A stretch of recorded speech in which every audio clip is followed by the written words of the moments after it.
अब आप लोग सोच रहे हैं कि ये पढ़ना क्यों जरूरी है, पीछे की चीज़ों को सुधेरने की क्या ज़रूरत है।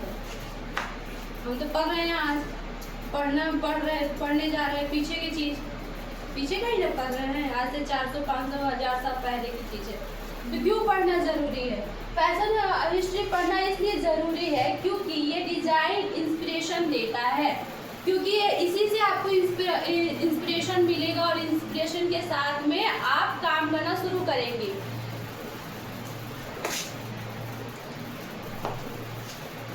जैसे कि आप लोग टॉप 10 डिजाइनर का जो मैं आप लोगों का प्रोजेक्ट बनवाई थी, तो उसमें फेवरेट डिजाइनर आपका कौन थे? सब्यसाची मुखर्जी जो थे। उनका इंस्पिरेशन क्या था?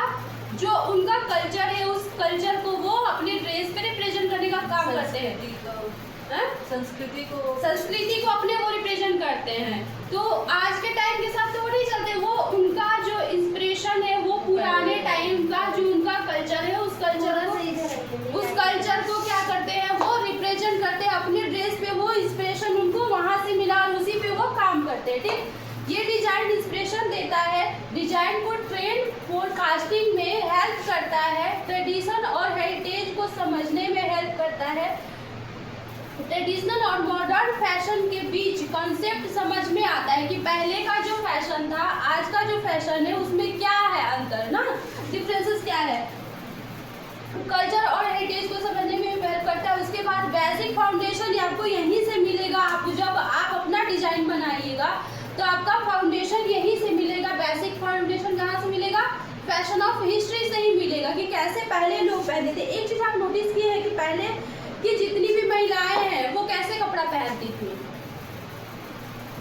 लहंगा जैसे साड़ी, कैसा सूट को एकदम पूरा ढीला, पूरा पैंट को फैला।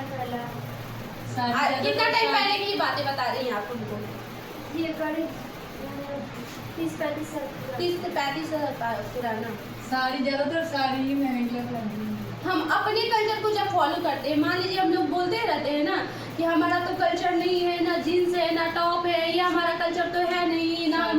आज की लड़कियां बेशरम हो गई है, बेहया हो गई है, कैसे कपड़े पहन लेती है, थोड़ा भी शर्म नहीं है, छोटे टॉप पहन लेती है या पूरा बैकलेस पहन लेती है। मतलब होता है ना कि एकदम मतलब वो हमारी मम्मी लोग थी कितने अच्छे से कपड़े पहनती थी, हमारी दादी लोग को देखो तो वो लोग एकदम, उन लोग का सर से पल्लू नहीं हटता था। तो इससे इसका मतलब कि हमारी दादी लोग तो अच्छी है, हमारी देवी देवता सबसे बेशरम है, हैं? कहे नहीं है? क्यों नहीं है? हम बेशरम हो सकते हैं, देवी देवता बेशरम नहीं हो सकते हैं। देवी देवता थोड़ी ना हॉट ड्रेस पहनता है। नहीं पहनते हैं, नहीं तब उनके पास नहीं पहनते। हमारे देवी देवता कोई भी हॉट ड्रेस नहीं पहनते। कौन से देवी जी है जो थोड़ा बताइए तो पूरा कवर कपड़ा पहनती है। अभी ट्रेंड में खूब चला था, अभी रील्स बनाए थे सब, पार्वती जी का रील्स बनाए थे, बना था ना उसमें ना उन लोग का ब्लाउज कैसा था? अच्छा, यहाँ सब बांधने वाला तो कैसे वो संस्कारी हो गई पार्वती जी? नहीं हुई ना। रियल जो है वो भी ना है, लोग उनको बना रहे हैं, वो बात अलग है। वो कैसे संस्कारी हो गई? उनको कैसे आप संस्कारी मान लोगे? या तो आप संस्कारी, या तो हमारी मम्मी या दादी संस्कारी है, या तो भगवान जी बेशरम है, या तो भगवान जी अच्छे हैं, हमारी मम्मी दादी लोग बुरी है। आप किसी एक को तो पकड़ के चलेंगी ना। आप दो नाव पे तो पैर नहीं रख सकती। दो नाव पे आप अपने कल्चर को फॉलो करना है, ठीक है, मेरे को कल्चर को फॉलो करना है, तो प्रॉपर्ली अगर कल्चर को फॉलो कर रहे हैं तो वो तो बड़ी अजीब सा है, बड़ी अजीब सा। भगवान जी लोग को कैसे है, थोड़ा सा भी सिविक सेंस नहीं है किसी को। राम जी को देखो, एक पूरा धोती पहने रहते हैं, बदन में कोई कपड़ा नहीं है। कैसे वो अच्छे इंसान हो गए, कैसे आदर्श हो गए, वो कैसे पुरुषोत्तम हो गए, कैसे हुए? हम तो सवाल ही नहीं करते। भाई वो भगवान है, उन पे सवाल थोड़ी ना करेंगे, माता पिता है, उन पे सवाल थोड़ी ना करेंगे, उनसे सवाल थोड़ी पूछेंगे। बेशरम हो जाएंगे, बेहया हो जाएंगे, मुंहफट हो जाएंगे, और क्या क्या जो रोड नहीं यूज करना वो भी हो जाएंगे ना। किसी भी भगवान को अगर हिंदू रिलीजियस का देखे, हम किसी और रिलीजियस का तो नहीं, हम हिंदू है तो हिंदू रिलीजियस का ही देखेंगे, क्योंकि हम मुस्लिम पे तो हम किसी भगवान को नहीं देखे, वो कवर ही देखते हैं। शायद उन लोगों का फॉलो सकता है कि कवर भगवान पहने हुए हैं, ना भगवान दिखते हैं ना कपड़ा, बस उन लोगों का कवर चीज दिखता है तो भाई कवर रहते हैं वो। लेकिन हिंदू लोगों को कैसे आप बोल रही थी? ना सूट हमारा है ना अनारकली हमारा है, सब मुगल का है। हैं? आप जो बोलते हैं कि सूट में लड़कियां संस्कारी दिखती है और बड़ी सभ्य दिखती है, तो सूट तो हमारा है नहीं। हम नफरत तो कर लेते हैं पूरा मुगलों से, करते हैं ना नफरत, लेकिन उसके ड्रेस से बड़ा प्यार आता है, बड़ा संस्कारी दिख जाते हैं। अनारकली जो दिखता है वो हमारा नहीं है, मुगल का। मुगल का है वो। नफरत तो मुगल से करते हैं। औरतें पढ़ाई नहीं करती है, किसका है ये? लड़कियां पढ़ाई नहीं करती है, किसका है ये? मुगलों का। हमें नफरत है, हम मुंह से बोल देंगे कि नफरत है तुमसे। नफरत है तो पूरा प्रॉपरली नफरत करिए आप उससे। कल्चर आप 80% अगर हिंदू को देखिए तो वो मुस्लिम कल्चर अपना के रखा है। मुस्लिम नहीं बोल सकते, मुगलों का कल्चर। मुगलों में स्त्रियों को स्त्री नहीं माना जाता है, एक वस्तु की तरह माना जाता था, तो वस्तु की तरह ही उन लोगों को पूरा कवर था। उन लोगों को बाहर निकलने की, ना पढ़ने की, ना लिखने की, कोई भी मुगल में आप देखिएगा तो नहीं था। लेकिन कोई ऐसा भगवान बता दीजिए कि जो पढ़ी लिखी नहीं है।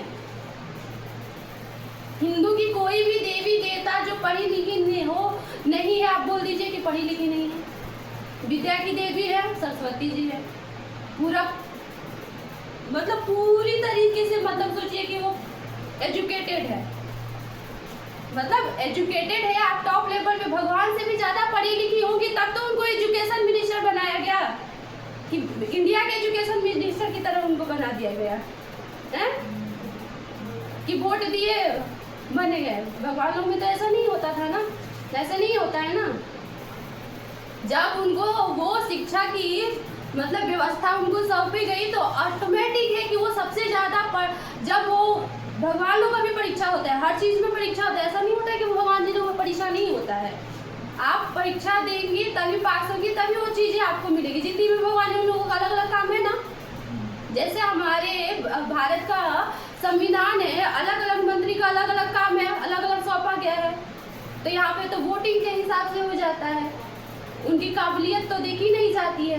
लेकिन भगवान में तो ऐसा नहीं है, जिसकी जो काबिलियत है उसको वो दिया गया है, वो पद दिया गया है ना। जो काबिलियत देखी गई है वो काबिलियत वो पद दिया गया है। तो आप बताओ कि सब एजुकेशन में भगवान लोगों से भी ज्यादा पढ़ी लिखी होंगी, तभी ना उनको एजुकेशन का सौंपा गया होगा। पढ़ी लिखी पैसा सबसे ज्यादा कमाई होंगी, सबसे ज्यादा अच्छे से होगी, तब ना लक्ष्मी के पास पैसा होगा है? तो पैसा कमाने का हक भी किसको दिया गया है? हमारे में औरतों को दिया गया है। पढ़े लिखे किसको दिया है? वो मर्दों से ज्यादा कमा सकती है। इसीलिए मर्दों को आज के टाइम में मर्दों को डर है कि वो बाहर निकल गई तो मेरे से ज्यादा पैसा कमा सकती है, मेरे से ज्यादा पढ़ लिख सकती है। अगर चीजें दी जाती है, अगर एक घर में एक लड़का और लड़की को, तो ऑटोमेटिक है 100% गारंटी के साथ की लड़की आगे निकल जाएगी। जितनी छूट, जितनी उनको सुविधाएं लड़का को मिलती है एक घर में, उतना ही उसको मिल जाए तो वो आगे निकल जाएगी। और इस बात को समाज को डर था कि सही बात है, तो इसलिए भाई उसको पैर ही काट दो, उसको उसमें शामिल ही नहीं करो। तो भाई इसीलिए उनको शामिल नहीं किया गया। ऑटोमेटिक इनको पता है। आज से कुछ टाइम पहले औरतों को क्या था कि अभी भी जैसे कि अगर हस्बैंड मर जाए तो किसके पास प्रॉपर्टी होता है? पत्नी के पास आ जाता है ना, कि बेटा बेटी को मिल जाता है। पत्नी मरती है उसके बाद उससे उनके बच्चे होते हैं, उसके पास आता है। अगर पत्नी चाहे तो वो प्रॉपर्टी किसी को भी लिख सकती है। अगर कल को क्या होता है कि किसी का हस्बैंड मर जाता है, उसका बच्चा है, वो चाहे तो अपने जो उसको करेगा उसको लिख सकता है कि नहीं? अगर उसका औलाद अपना नहीं करेगा तो क्या करेंगे? लिख सकते हैं ना। ऐसा तो नहीं है कि भाई तुम नहीं लिख सकती हो। तो इसीलिए क्या था कि व्यवस्था ऐसी थी कि अगर हस्बैंड मर जाता है तो उसकी पत्नी को भी उसी धरती पे जल जाना चाहिए। सर सती प्रथा पढ़ी है आप लोग ना? नहीं पता है ना, पढ़ाया ही नहीं जाता है। सती प्रथा था, वो अपने हस्बैंड के साथ ही मर गई। सती प्रथा ऐसा था कि जिसका पति मर गया उसकी पत्नी को भी उसी पे चिता पे जलाया जाता था। तो एक व्यवस्था थी कि भाई अगर क्या होता था कि औरतें जो होती थी पढ़ी थी वो समझती थी कि जो मेरे को करेगा उसको दे देंगे, तो इससे अच्छा है कि भाई इसको उस पर जला के मार ही दो कि उसके हाथ में प्रॉपर्टी नहीं आएगा। तो एक समाज ऐसे व्यवस्था बना दिया, तो ना वो रहेगी और ना वो चीजें करेंगी। तो समाज बोलता है सती बनो, सती। हाँ, सती बनो, और सती मतलब सोचो कि पति मर गया तो पत्नी को जला दो। और यही चीज है क्या है कि लोगों को बेवकूफ बनाया जाता है। अगर मेरे को बेवकूफ आप लोगों को बनाना हो तो ऐसी चीजें कोई एक व्यवस्था बना देगी जिसमें आपको गुमराह करके आपसे पैसे लिए जा सकते हैं, ले सकते हैं। और ऐसा होता है कि नहीं, सारे मतलब जितनी भी 80% इंस्टीट्यूट ऐसे है, पढ़ाई का एजुकेशन है जहाँ पे सिर्फ व्यापार चलता है कि नहीं चलता है? वहाँ पे बेवकूफ बनाया जाता है कि नहीं? आप प्राइवेट स्कूल का देखो, 80% या 95% प्राइवेट स्कूल बेवकूफ बनाता है। जो उसके टीचर है कितने पढ़े लिखे हैं, कितने एजुकेटेड है, 10-12 पढ़े लिखे हैं, लेकिन हमें इतना ज्यादा भ्रमित कर दिया जाता है, हम इतने ज्यादा बेवकूफ है कि 10-12 के टीचर पे भरोसा होता है, लेकिन जो PG PhD जो अच्छे डिग्री जो 10-10 एग्जाम देके पास करके आए हैं गवर्नमेंट स्कूल में, उस पर हमें भरोसा नहीं होता है। क्यों? क्योंकि हम चकाचौंध की दुनिया में जाते हैं ना। बाहर से कपड़े अच्छे पहन लेने से इंसान अच्छा थोड़ी हो जाएगा, उसको अंदर से अच्छा होना पड़ेगा। तो लोगों को क्या है ना कि हमें ये चीजें बताई नहीं जाती है, तो आप जब ये फैशन ऑफ हिस्ट्री पढ़ेंगे ना तब आपको अपनी असलियत पता चलेगी कि हमें हमसे क्या क्या छीन लिया गया है, हमको कितना बेवकूफ बनाया गया है।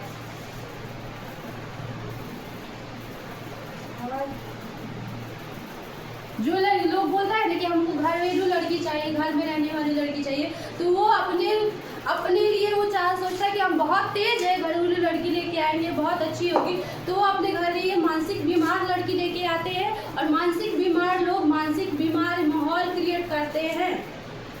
आपको नहीं लगता है?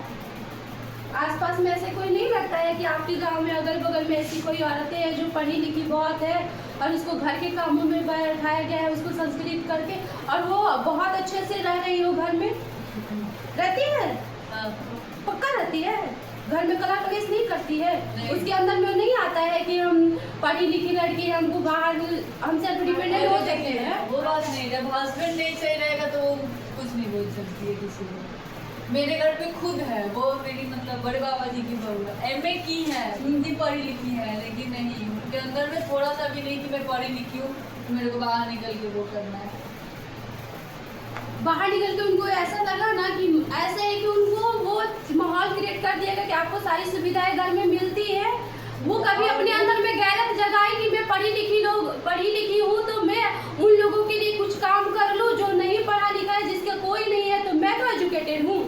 और मान लीजिए कि मेरे पास 50,000 रुपया है और मेरे सामने कोई नंगा घूम रहा है, भूखे घूम रहा है, और मैं 50,000 रुपया रखी हूँ, तो क्या मेरे अंदर में वो चीजें है कि मैं उसको अच्छा बोलूंगी?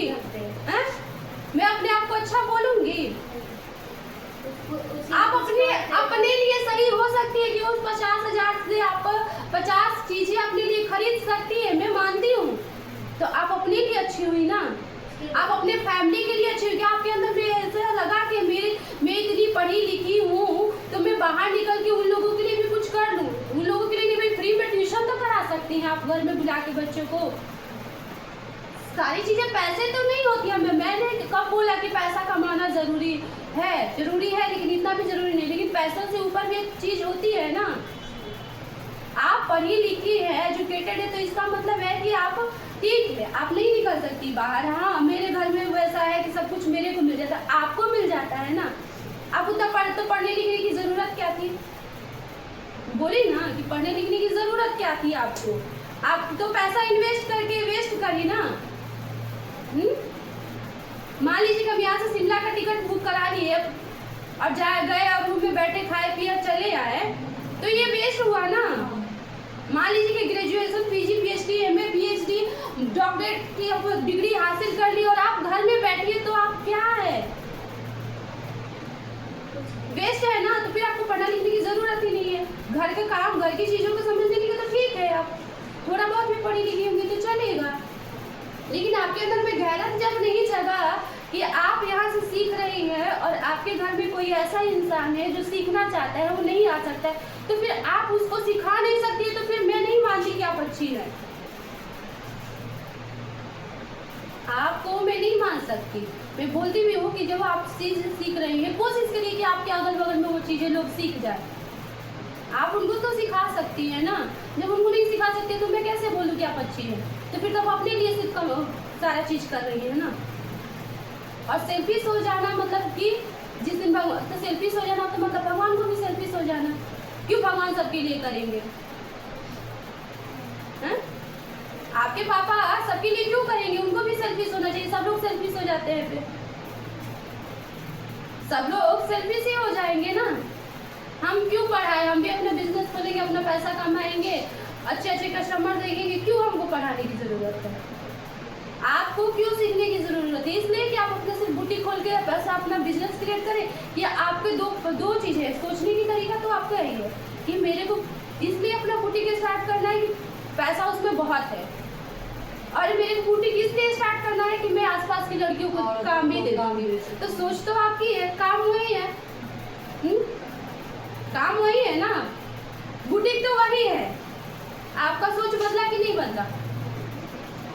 एक सोच से इस सोच से खो रही है कि मैं यहाँ पे अगर छोटा स्टार्ट कर रही हूँ, बढ़ते जाएगा तो मैं और लोगों को काम दे जाऊंगी। इस सोच से आप दिन रात मेहनत कर रही हैं कि अगल बगल की जितनी भी लड़कियां हैं, जितनी भी औरतें हैं, जितने भी लोग हैं जो पढ़ा लिखा नहीं है, फिर भी हम ये काम शुरू करेंगे तो यहाँ पे लोगों को काम दे देंगे। आप इस हिसाब से। और एक ये सोचिए कि यहाँ पे तिगमा में एक भी बुटीक नहीं है, मेरा बुटीक खूब चलेगा। मैं जितनी भी अच्छे अच्छे कस्टमर हैं उनको बुलाएंगे, अच्छे कपड़े देंगे और पैसा खूब उनसे लेंगे। बुटीक वही, सोच अलग हो गया। दोनों की सोच में फर्क है कि नहीं? काम वही। तो आपके ऊपर डिपेंड करता है कि आप उस चीज को कैसे यूटिलाइज करती है, कैसे करती है। आपके सोच पे। आप भगवान के पास आप किस लिए जा रही है? मांगने की हिसाब से जा रही है। आप क्यों एक बात बता रही हूँ कि अभी मैं एक पेज फॉलो करती हूँ श्याम बाबा का, उसमें एक 100 रुपये के नोट पे लिखा हुआ था मेरी सासू माँ मर जाएगी तो फिर से मैं मंदिर आऊंगी, भगवान मेरी सासू माँ को मार दो। अब बताओ, वो मन्नत मांगी थी, क्या अरदास लगाते हैं? अरदास लगाई थी 100 के नोट पे। 100 का नोट ऐसे फोल्ड किया हुआ और लगा हुआ था कि ये भगवान मेरी सासू माँ मर जाएगी तो हम फिर से आएंगे। सोचो, मंदिर वही, और किस हिसाब से आप मंदिर जा रहे हैं? आप वो तो ये भी बोल सकते कि मेरी सासू माँ का नियत चेंज कर दो, मेरे प्रति प्रेम भाव उसको दे दो है? उनको भाई पूरा उठा ही लो। तो मंदिर वही, भगवान वही, नियत आपका, आप भी वही, लेकिन अंदर का नियत तो आपका है। आप ये भी बोल सकते हैं ना जाके वहाँ पे कि मेरी सासू माँ का व्यवहार चेंज कर दो, उनको इतना बदल दो कि मेरे से वो अच्छे से रहने लगे। उनसे ऐसा थोड़ी उनका प्रॉब्लम होगा, उनके रहने से उनका व्यवहार वैसा होगा इसलिए उसको दिक्कत है। तो भाई सीधे उनको भगवान अपने पास ही बुला लो। तो आपके ऊपर डिपेंड करता है कि कैसे आप उसको करते हैं ना।